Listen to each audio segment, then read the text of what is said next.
भारतीय सेना द्वारा पूर्वी लद्दाख में बड़े पैमाने पर अपने टैंकों की तैनाती कर रखी है और अब बख्तरबंद रेजिमेंटों के साथ इन्होंने अभ्यास शुरू कर दिया है। जहां भारतीय सेना अभ्यास कर रही है, वहां से कुछ ही दूरी पर भारत और चीन के सैनिक आमने सामने डटे हुए हैं।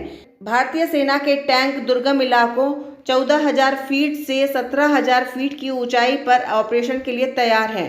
भारतीय सेना ने पिछले साल ही T-90 भीष्म और T-72 अजय टैंकों के साथ रेगिस्तान और मैदानी इलाकों में अपना तैनाता BMP series infantry combat vehicles को इन ऊंचाई वाले स्थानों पर बड़े पैमाने पर लाना शुरू कर दिया था।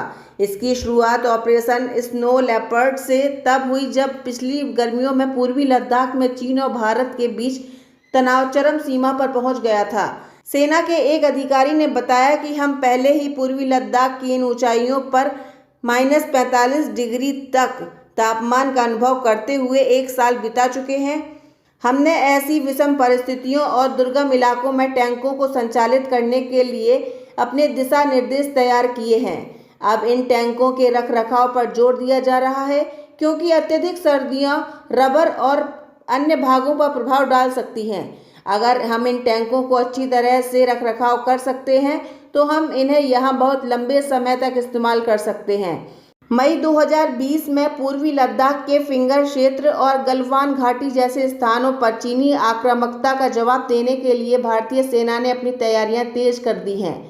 पेंगोई झील और गोगरा ऊंचाई जैसे कुछ स्थानों पर सैन्य बलों की वापसी के बावजूद दोनों पक्षों ने वास्तविक नियंत्रण रेखा पर बड़ी संख्या में सैनिकों का जमावड़ा कर रखा है। भारतीय सेना ने भी इन क्षेत्रों में ऊंचाई वाले इलाकों पर किसी भी खतरे या चुनौती से निपटने के लिए टैंक और ICV की तैनाती के साथ अपने अभियानों को मजबूत करना जारी रखा है। नमस्कार, आपको ये वीडियो कैसा लगा हमें कमेंट बॉक्स पर बताइए, और अगर आप ये वीडियो फेसबुक पर देख रहे हैं तो हमारे फेसबुक पेज को फॉलो करिए, और अगर आप ये वीडियो यूट्यूब पर देख रहे हैं तो हमारे चैनल को सब्सक्राइब करिए।